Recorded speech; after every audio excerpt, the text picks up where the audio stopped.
नमस्कार विद्यार्थी मित्रांनो, कसे आहात? स्वस्थ राहा, मस्त राहा.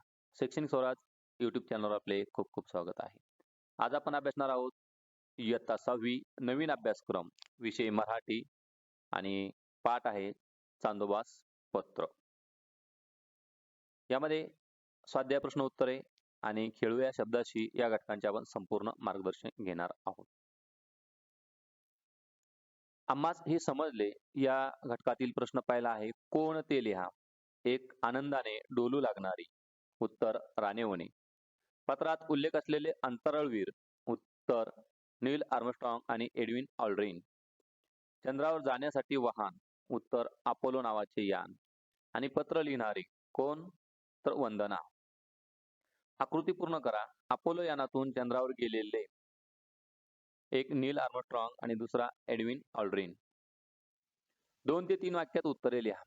चांदोमामाचे चांदणे पृथ्वीवर पडल्यावर काय काय घडते? तर याचं उत्तर या पद्धतीने आहे मित्रांनो. चांदोमामाचे चांदणे पृथ्वीवर पडल्यावर, पौर्णिमेचे चांदणे पृथ्वीवर पडल्यावर समुद्राला भरती येते आणि सारी सृष्टी शोभायमान होते. रानेवने आनंदाने डोलू लागतात, तसेच नद्या नाले सरोवरे उल्हासाने खिदळू लागतात. दुसरा प्रश्न, मुलांना चांदोमामाचे आकर्षण का वाटते? उत्तर चांदोमामा लहान मुलांचा आवडता मामा. तो मुलांसोबत लपाछपी खेळल्यासारखा निमोनीच्या झाडाआड लपतो आणि त्याला हुडकून काढण्यात मुलांना खूप मजा येते. त्यामुळे मुलांना त्याचे आकर्षण वाटते. प्रश्न तिसरा, मित्रांनो तुम्हाला व्हिडिओ आवडत असेल आणि तुम्ही चॅनलवर नवीन असाल तर चॅनलला सबस्क्राईब करा व बेल आयकॉनला प्रेस करा. चांदोमामाला आनंद का झाला असेल? तर याचं उत्तर आहे मित्रांनो, पृथ्वीवरून गेलेली मुले नील आर्मस्ट्रॉंग आणि एडविन ऑल्ड्रिन चांदोमामाला भेटायला त्याच्यापर्यंत पोहोचली म्हणून चांदोमामाला आनंद झाला असेल. बघा पुढचा प्रश्न आहे, योग्य उत्तरासमोर अशी खूण करा. नद्या नाले सरोवरे उल्हासाने केव्हा खिदळू लागतात? तर याचं उत्तर आहे, पौर्णिमेचं चांदणं पृथ्वीवर पडते तेव्हा. चांदोमामाला केव्हा आनंद झाला असेल? तर याचं उत्तर आहे, नील आर्मस्ट्रॉंग आणि एडविन ऑल्ड्रिन चंद्रावर गेल्यावर. पुढचा प्रश्न लिहिते होऊया. चांदोमामा तुमच्याशी बोलू लागला अशी कल्पना करा. चांदोमामाला तुम्ही कोणते प्रश्न विचाराल त्याची प्रश्नावली तयार करा. याचं उत्तर आपल्या मनाने तयार करायचं आहे. बाबा चांदोमामा तुझ्यावर खरंच सचे आहेत का रे? पृथ्वीवरून तू खूप सुंदर दिसतो, पण तुझ्याकडून आमची पृथ्वी कशी दिसते?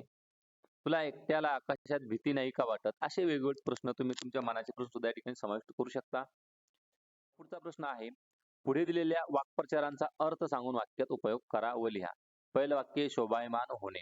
तर याचा अर्थ आहे सुंदर दिसणे. वाक्य, दिवाळीच्या दिव्यामुळे संपूर्ण घर शोभायमान झाले होते. बघा पुढचा प्रश्न आहे, खिदळू लागणे. तर याचा अर्थ होतो मोठ्याने व आनंदाने हसणे. वाक्य, बागेत खेळताना लहान मुले आनंदाने खिदळू लागतात. तिसरा प्रश्न आहे, मोहात पडणे. मोहात पडणे याचा अर्थ होतो भुरळ पडणे किंवा आकर्षित होणे. वाक्य, दुकानातील नवीन खेळणी पाहून राजू त्यांच्या मोहात पडला. आणि शेवटचं, प्रयत्नांची शिकस्त करणे. वाक्य अर्थ, आटोकाट किंवा खूप प्रयत्न करणे. वाक्य, शर्यत जिंकण्यासाठी धावपटूने प्रयत्नांची शिकस्त केली. मित्रांनो हा संपूर्ण पाठ कसा वाटला नक्की कळवा. आवडल्यास लाईक करा. तुम्ही नवीन असाल तर चॅनलला सबस्क्राईब करा व बेल आयकॉनला प्रेस करा. बघा खाली दिलेल्या संदेशवहनाच्या साधनांसाठी मराठीत भाषेतील नावे लिहायची आपल्याला. बघा मोबाईलला मराठीमध्ये म्हणतात भ्रमणध्वनी आणि इंटरनेट याला म्हणतात आंतरजाल किंवा महाजाल. कृतीतून शिकू. शिक्षकांच्या मदतीने संदेशवहनाची प्राचीन आणि आधुनिक साधने या विषयासंदर्भात विविध पुस्तके व नियतकालिके मिळवा व वाचा. वाचलेल्या माहितीचे मुद्दे वहीत नोंदवा व अंतर्गत त्यावर आपले मत व्यक्त करा.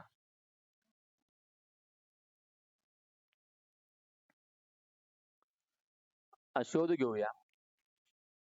खालील प्रश्नांची माहिती पालक तसेच शिक्षक यांच्याकडून जाणून घ्या. चंद्रावर प्रथम कोण व कसे पोहोचले? तर आपल्याला माहिती आहे चंद्रावर प्रथम नील आर्मस्ट्रॉंग आणि एडविन ऑल्ड्रिन हे अंतराळवीर अपोलो यानातून चंद्रावर पोहोचले. आता चंद्रावर जाण्यासाठी मनुष्य कोणकोणते प्रयत्न करत आहे? आपल्या देशाने आतापर्यंत किती चंद्र मोहिमा राबवल्या आहेत याची माहिती तुम्हाला शिक्षकांच्या मदतीने मिळवायची आहे. पुढचा प्रश्न आपण समजून घेऊया. सर्वनाम आणि त्याचे प्रकार. व्याकरणाचा घटक अतिशय महत्त्वाचा आहे. मित्रांनो अजूनही चॅनलला सबस्क्राईब नसेल केलं तर चॅनलला सबस्क्राईब करा व बेल आयकॉनला प्रेस करा. बघा दिलेल्या वाक्यातील पुरुषवाचक सर्वनामाचा प्रकार ओळखून लिहा. तू काल शाळेत का आला नव्हतास? यामध्ये तू सर्वनाम आहे आणि ते द्वितीय पुरुषवाचक सर्वनाम आहे. आपण सर्वजण पोहायला जाऊया. यामध्ये आपण हे सर्वनाम आहे आणि हे प्रथम पुरुषवाचक आहे.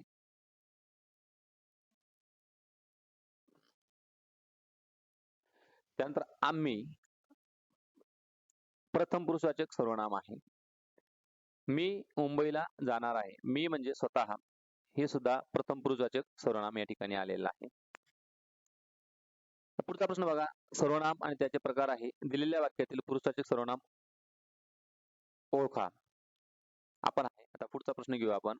खालील वाक्यातील कंसातील योग्य शब्द लिहा.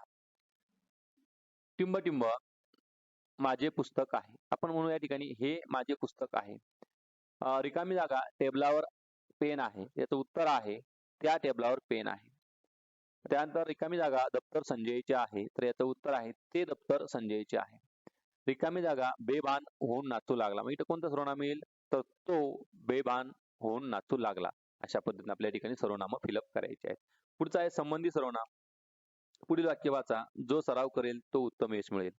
जे चकाकते ते सोने नसते. म्हणजे जे ते जो तो याचा म्हणजे एकमेकांसोबत संबंध जोडलेला आहे आणि यावर आधारित आपल्याला या ठिकाणी आता प्रश्न समजून घ्यायचे आहे. कंसात दिलेले जो तो आणि जे ते हे कोणते सर्वनाम कोणत्या वाक्यात वापरायचे ते बघायचं आहे. बघा,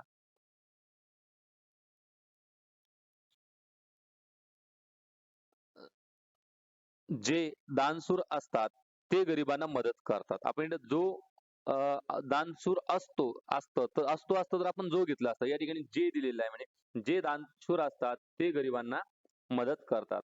त्या ठिकाणी टिंब वृक्षारोपण करतो. टिंब पर्यावरणाचे संरक्षण करतो. म्हणजे एकवचनी आहे. म्हणजे जो वृक्षारोपण करतो तो पर्यावरणाचे संरक्षण करतो. आता प्रश्नार्थक सर्वनामे आहे. पुढील वाक्य वाचा. खेळात कोण भाग घेणार आहे? परीक्षेनंतर तू काय करणार आहेस? ही गोष्ट कोणी लिहिली आहे? वरील वाक्यामध्ये कोण, काय, कोणी ही प्रश्नार्थक सर्वनाम आहेत. ज्या सर्वनामाचा उपयोग वाक्यातील प्रश्न विचारण्यासाठी होतो त्यांना आपण प्रश्नार्थक सर्वनामे म्हणतो. आता खालील वाक्यात योग्य प्रश्नार्थक सर्वनामे वापरून वाक्य पूर्ण करायचे आहे. हा धडा टिंब वाचता येईल. म्हणजे हा धडा कोणाला वाचता येईल? कोणाला हे सर्वनाम आपण या ठिकाणी वापरूया. हा निबंध टिंब लिहिला. हा निबंध कोणी लिहिला? अशा पद्धतीने. मित्रांनो, तुम्हाला व्हिडिओ आवडत असेल तर लाईक करा. तुम्ही नवीन असाल तर चॅनलला सबस्क्राईब करा व बेल आयकॉनला प्रेस करा. तसाच हा व्हिडिओ तुमच्या मित्रांमध्ये सुद्धा तुम्ही सामान्य सर्वनामे किंवा अनिश्चित सर्वनामे. बघा, पुढील वाक्य वाचा. कोणी कोणास हसू नये. तिथे कोण बसले आहे ते सांगा. बघा, वरील वाक्यात कोणी, कोणास, कोण ही सर्वनामे प्रश्न विचारण्यासाठी न येता कोणत्या नामाबद्दल आली हे निश्चितपणे सांगता येत नाही. तेव्हा त्यांना अनिश्चित किंवा सामान्य सर्वनामे असे म्हणतात. पुढील वाक्यात कंसातील योग्य शब्द लिहा. या बंद पेटीत टिंब आहे ते सांग. मग इथं काय येईल? कोण येईल का नाही? तर काय आहे ते सांग. बघा, मदतीला टिंब बोलवावे हे समजत नाही. कशाला नाही येणार? तर कोणाला? मदतीला कोणाला बोलवावे हे समजत नाही. त्या दुकानात टिंब वाटेल ते मिळते. तर काय वाटेल ते मिळते अशा पद्धतीने. आत्मवाचक सर्वनाम बघा. मी स्वतः त्याला पाहिले. तो आपणहून माझ्याकडे आला. या वाक्यात आपण या सर्वनामाचा अर्थ जेव्हा स्वतः असा होतो तेव्हा ते आत्मवाचक सर्वनाम असते. पुढील वाक्यातील आत्मवाचक सर्वनामे ओळखा. तो स्वतःबद्दल फार कमी बोलतो. स्वतः. आम्ही ठरवले आहे की आपण सहलीला जाऊ. आपण म्हणजे स्वतः. अशा पद्धतीने पुढील सर्वनामाचा वापर करून 5 वाक्य तयार करायची आहे. बघा, सर्वनामे आपण त्याचं वाक्य लिहिलं आपण. आपण सर्वजण उद्या मिळून अभ्यास करू. काय? तुझ्या पिशवीत काय आहे? ही माझी नवीन सायकल आहे. जो प्रामाणिकपणे मेहनत करेल तो नेहमी यशस्वी होईल. आणि कोणी? बाहेर दरवाजावर कोणीतरी आले आहे. अशा पद्धतीने आपण 5 वाक्य या ठिकाणी तयार केली आहे.